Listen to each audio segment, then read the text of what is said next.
This is the question which I'm going to discuss right now. Uh, in the previous session, there were 34 participants, and right now I can see only 21. Okay, so a new method is going to be discussed. So please tell other students to join in as soon as possible. Okay, because the attendance percentage of both the sessions will be taken into consideration. So write your roll numbers in the chat box as well. COVID-19 is actually mocking the educational system. Okay, let us not worsen the situation further. So let us try to be sincere, serious, and let's do our jobs what we are supposed to do, carefully, observantly. So this is the situation which I'm going to discuss right now.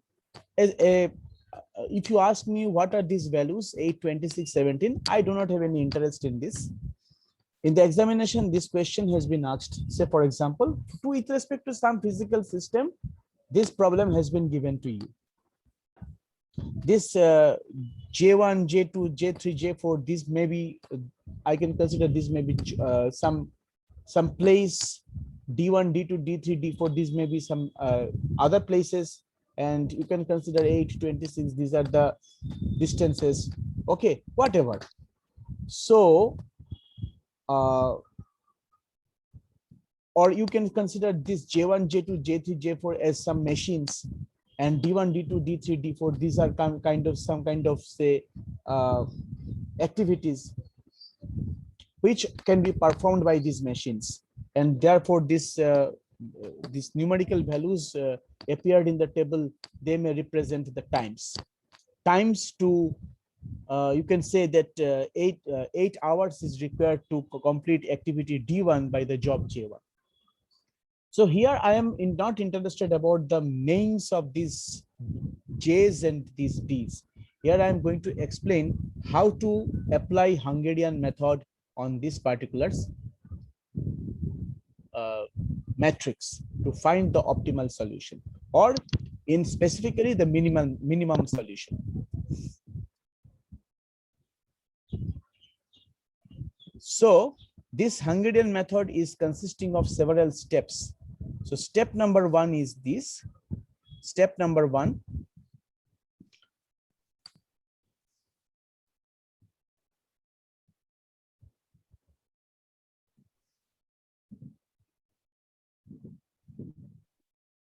It is called row operation. Step number 1 is called row operation, and this row operation is defined as follows. Consider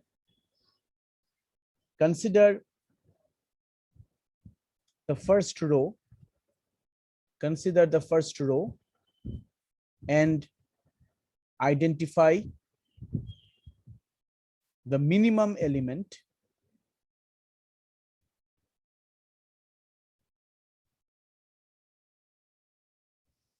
in it. Subtract this minimum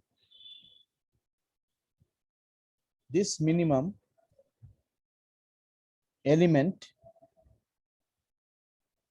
from every other element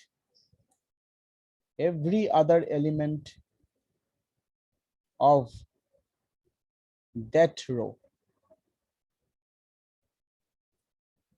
Repeat the process for other remaining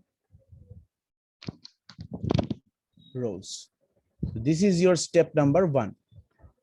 This is your step number 1, and I'm going to explain how to do this particular step. So let us try to apply this step over here. Okay.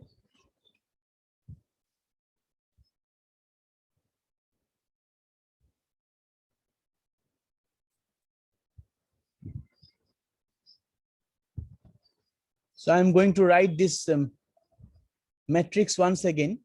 And since I have written the steps here, since you will be sitting for the online examination, so you don't have to write this. I don't have to show the matrix, but you have to write the answer only.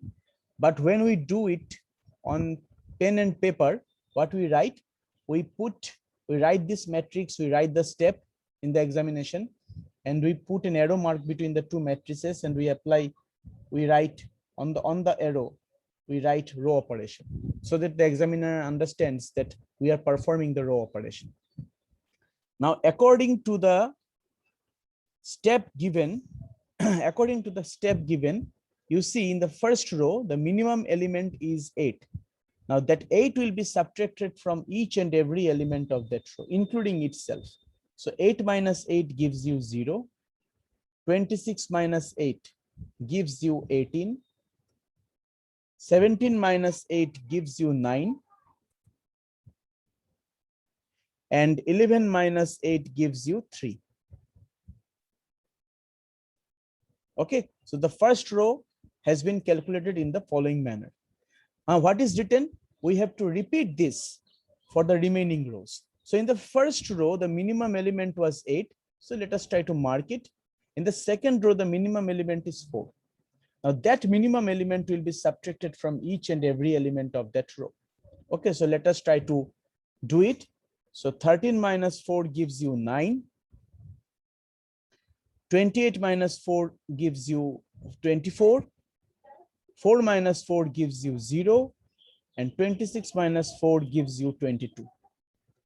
Okay. In the third row, the minimum element is 15. So that 15 will be subtracted from each and every other element of that row. So 28 minus 15 gives you 3. 19 minus 15 gives you 4. 18 minus 15, sorry, 28 minus 15 gives you 13.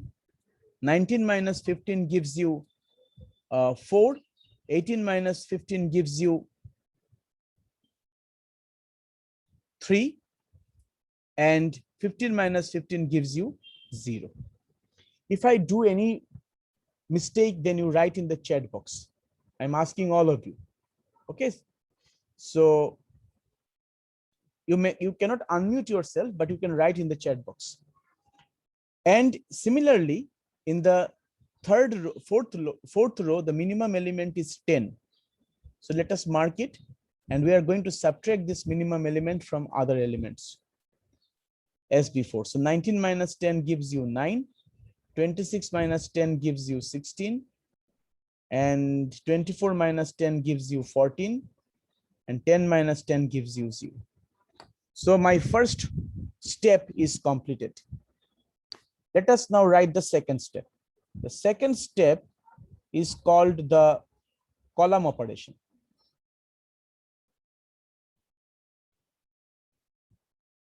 Okay, so step goes like this. Consider the matrix obtained after row operation of step 1.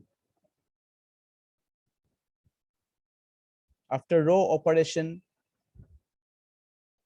in step 1. Then perform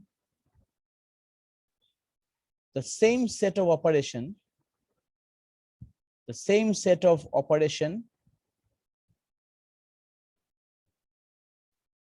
operations on the new matrix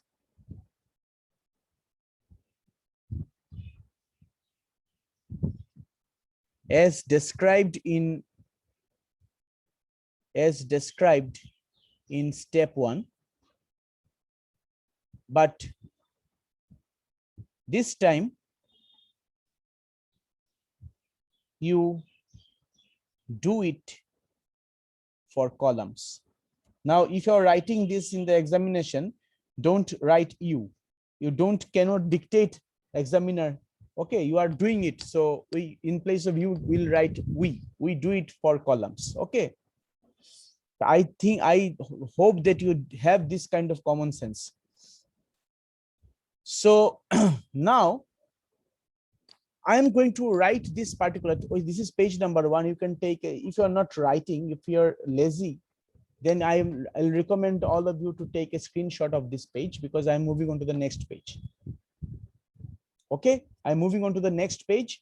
And because the third matrix which will be obtained after performing the column operation will be required to design the fourth matrix. Okay, so if I write the matrix over here, then again I have to copy the matrix in the next page. So I'm going to write the third matrix on the next page. So I'm asking all of you to take a screenshot of that. But only one thing I can do over here, I can mark the minimum element this time in the columns. So if I consider this column D1, the minimum element is this. If I consider this column, the minimum element is this. If I consider this column, the minimum element is this. And for this column, the minimum element is either this or this, whatever. Okay. So now we are going to perform this column operation on this particular matrix. So let us write the third matrix.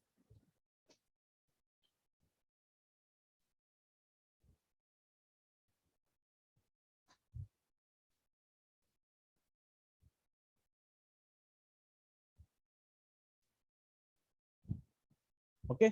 Now you see that since the minimum element in this first column is 0, and if 0 is subtracted from every other elements of that column, actually the column is not changing. So 0 minus 0 gives you 0, 9 minus 0 gives you 9, 13 minus 0 gives you 13, 9 minus 0 gives you 9. So we can write it as 0, 9, 13, and 0 and 9. Okay. Similarly, in this column also, the minimum element is 0. So the column will actually not change. So we are getting 3, 22, 0, 0. So we are writing it 3, 22, 0, 0. In the third column also, it is not changing. It will be 9, 0, 3, 14. 9, 0, 3, and 14.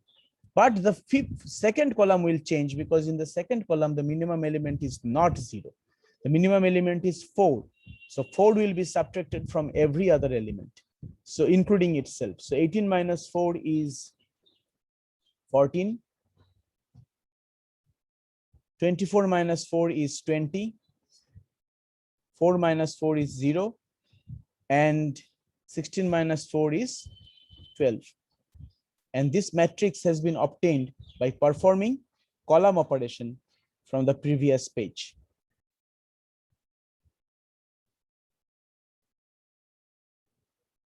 Now the step number 3 is very important. Okay, so I'm writing here. Step number 3 says that after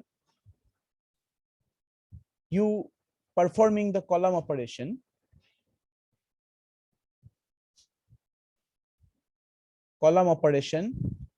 in step 2, the matrix which is obtained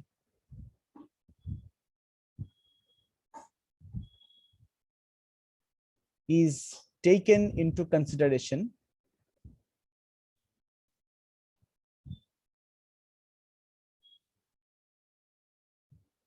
in the matrix. We try to look for a row or a column which contains only 1 0. We assign this 0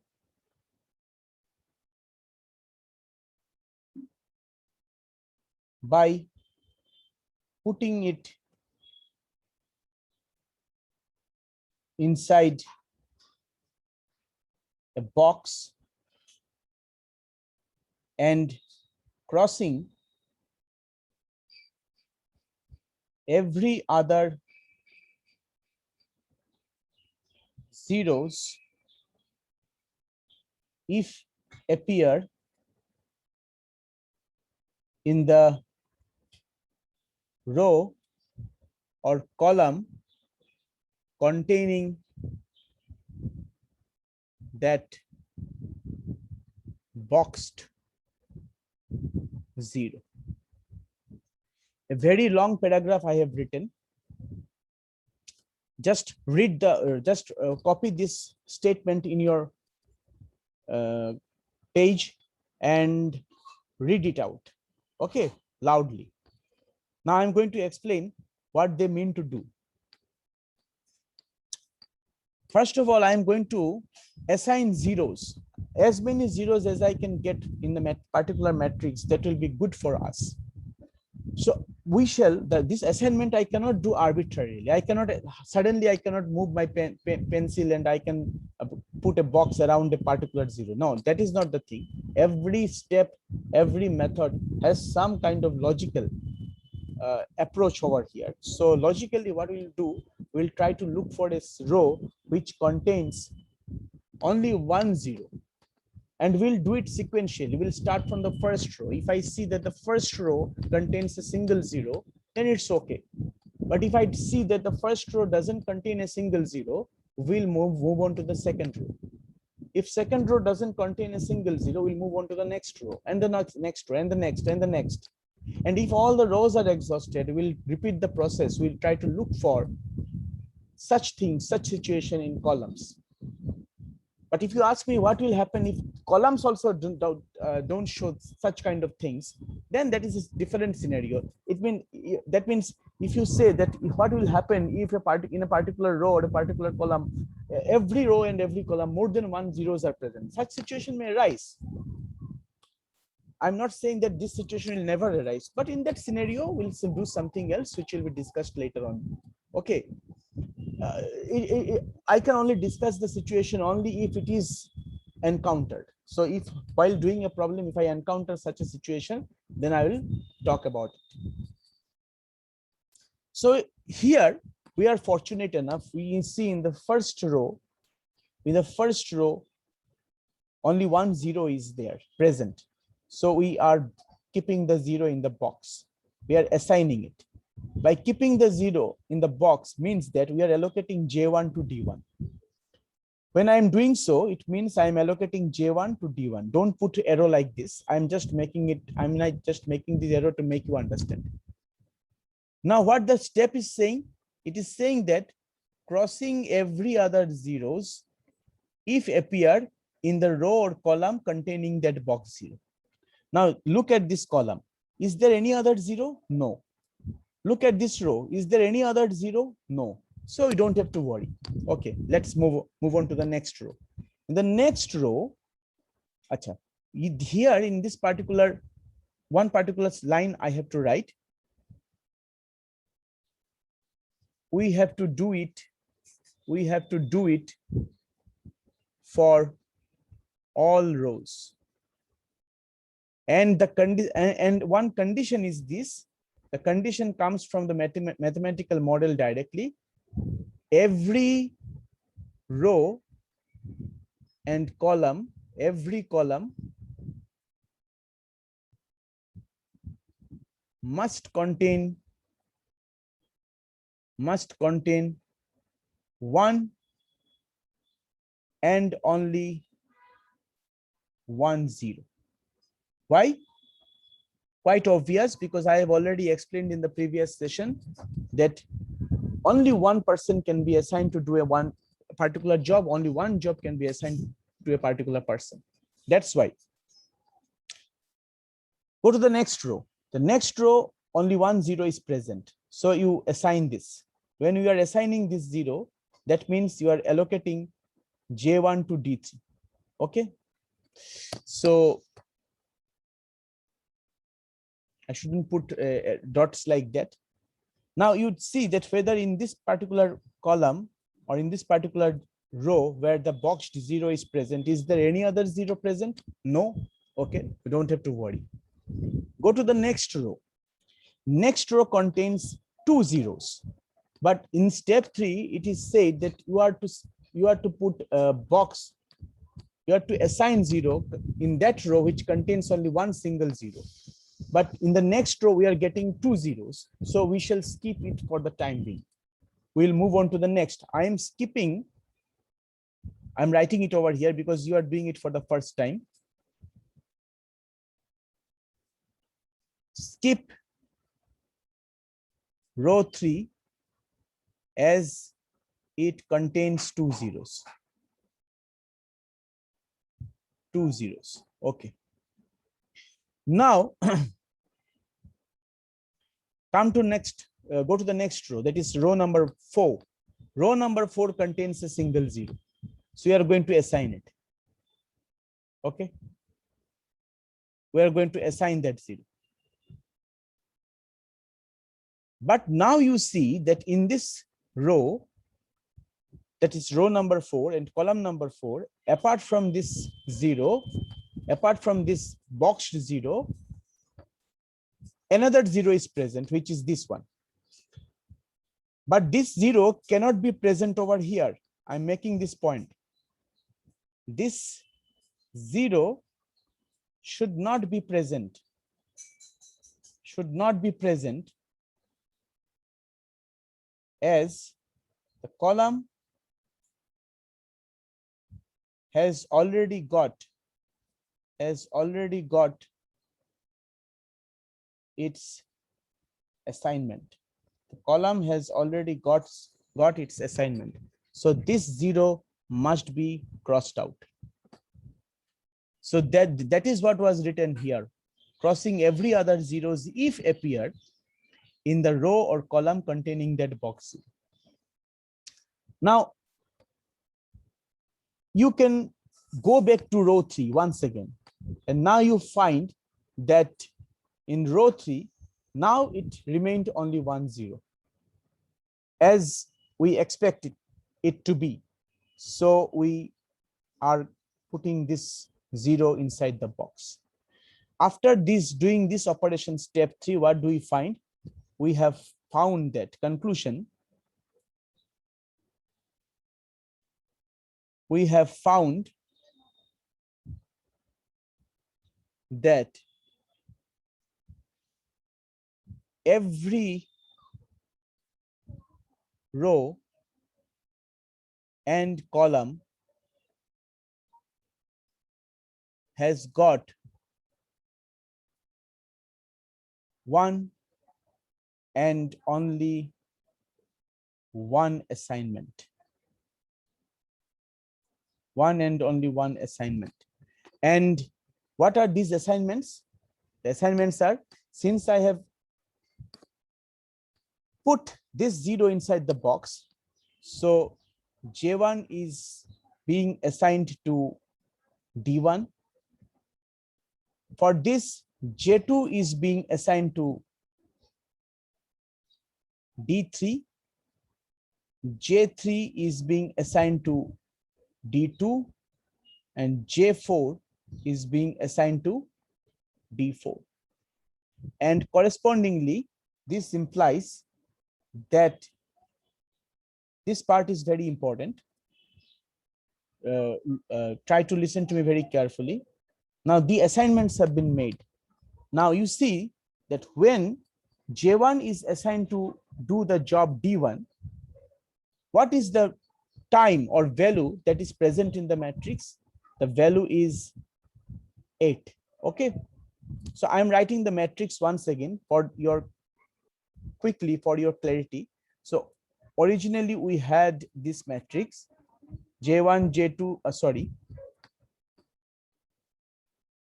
we had this matrix D1, D2, D3, D4, J1, J2, J3, J4. And what are the values? Let us write the values: 8, 26, 17, 11. Okay, 8, 26, 17, 11, 9, 24, 0, 22, 9, 24, 0, 22, 13, 4, 3, 0. Sorry, not this. Oh, I have made a mistake. Sorry. No, this is not the 8, 26, 17, 11. And we have to consider the original one, 13, 28, 4, 26. 13, 28, 4, 26, 28, 19, 18, 15, 28, 19, 18, 15, and 19, 26, 24, 10. 19, 26, 24, 10. This was the matrix. Now when you assign job J1 to the activity D1, you are actually getting this value from the original matrix. The value is 8. The value is 8. Similarly, when you assign job J2 to activity D3, you got job J2 to activity D3, you got 4. When you assign job J3 to activity D2, you get 19. And when you assign job J4 to activity D4, we get 10. We get 10. Now, these are the values which have been obtained from our assignments which have been done by the Hungarian method. And if you take the addition of the, if you take all total of this assignment, the result is obtained as, the total is 41. And this total is your minimized value of the objective function. Minimized value of the objective function. Now you probably were thinking that, yeah, oh, okay, all right, it's so easy, no? This situation, only with 3 steps we are able to find out the solution of the given problem. Okay, only with only 3 steps are there, so easily we could perform this particular problem. But always the scenario is not like this. Always the scenario is not like this. Sometimes we get a situation where the number of assignments, a particular row or a particular column doesn't have any assignment at all. Then there are certain steps to be done. Apart from this step 1, 2, 3, some other steps are required to ease the situation or to make the situation viable. Okay, so we are fortunate because I chose this particular problem arbitrarily from book. I do not have any, as you know, I'm not actually in Kolkata right now. I'm in Assam, and I came here to vote. But because of the current scenario, I'm not going back. And also the college is asking to take the online classes. So I want to stay over here as long as I can. And I do not have any other books with me. I have only my laptop, some soft copy of the books, question papers are there. Okay, these are the only tools which I have with me right now. So I have selected this particular problem in one of the BTech question papers of CSE. Now I am fortunate that this question, which I was selected by me, actually didn't put you in the pain. Okay, so we could very easily, as a starting class, we could very easily solve this problem using the 3 steps. I hope you have understood the step and pretty well.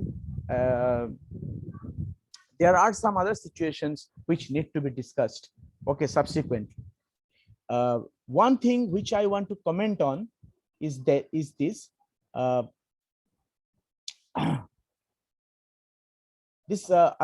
need to say that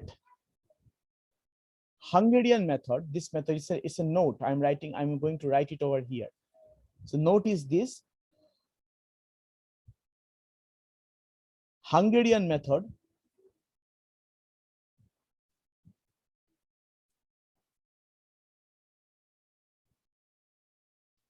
is only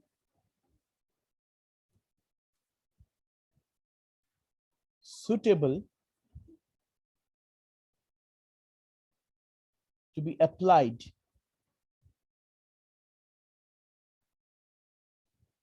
to the problem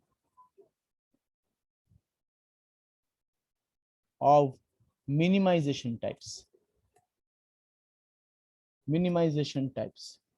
Okay, and that's why in the first session I told you that we cannot consider profit matrix. But if profit matrix is there, if we get if we get a profit matrix, what can we do? Can't we assign the things together? Okay, or can't we assign one thing to the other? Yes, we can do so, but in that case you have to transform the maximization problem to a minimization problem. So I'm noting it down in the third page. So it is a note, very important note. If we are given a profit matrix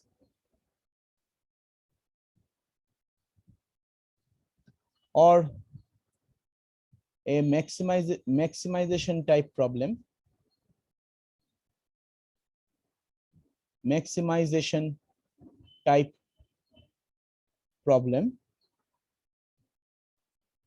we have to convert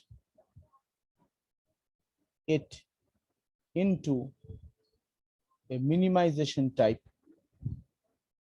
We have to convert it into minimization type, and then only we can apply the Hungarian method.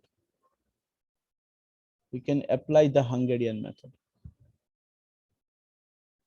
Now you can, at this point, you can ask me one question: the matrix which you dealt with just now, this matrix, how do you know that it is a maximization type of problem? I mean, these are not profits, these are times, distances, or loss. How do you know that? Because it is a convention that if it is a profit matrix, that this is a convention from in our part, in our end. It's a kind of understanding that in a mathematical community, that if nothing is mentioned, and if we are asked to apply Hungarian method to a particular matrix, we shall consider that, yeah, the question setter has given us a problem of minimization type. We'll take it into consideration. Okay. But if it is a profit matrix, then it's a convention that you must declare that it is a profit matrix. Otherwise, if you give me a matrix and you ask me to apply Hungarian, anybody will automatically start doing it.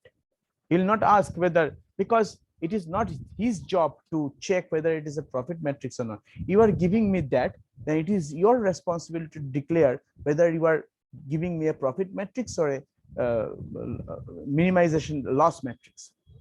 Yeah, but from ethical sense, you can say that no, it is also a part of the problem solver to verify that, yeah, indeed, whether he is working on a profit matrix or not. I agree with you. Totally agree with you, because the question setter or the experimenter who has put the problem on the desk of the problem solver must have forgotten to declare that it is a profit matrix. After doing all these calculations, he's saying, no, it was a profit matrix. You had to convert it into a minimization type of problem. It might so happen, it may so happen, but this particular situation will not happen, at least in the examination. In examination, we are in a kind of understanding that the question setter must declare whether he is giving you a profit matrix or a profit matrix or not. If he doesn't declare anything, you are free to apply the Hungarian method. But now my time is running out. It is 2 minutes, 1 minute, 59 seconds left. If I start solving any particular matrix, if I start solving any other problem, this will not be completed in due time. Okay, so on Monday, I'm going to explain various other types of assignment problem which hasn't been discussed in today's class. Also, first of all, in the first session of Monday's class, what we'll do, we'll consider, remember this result, this answer, it is 41. On Monday's class, we'll consider the same matrix. Okay, and we'll consider that maybe, let us assume that this matrix is a profit matrix. By considering it a profit matrix, I will try to solve the situation. I will show you how to convert a profit matrix into a loss matrix and then to apply the Hungarian method. Okay, so let us do it on Monday, and let's conclude our today's session. For the time being, I shall upload the 2 videos in the YouTube as soon as possible, so that you can study at home. So this much for today. I'm stopping the recording, and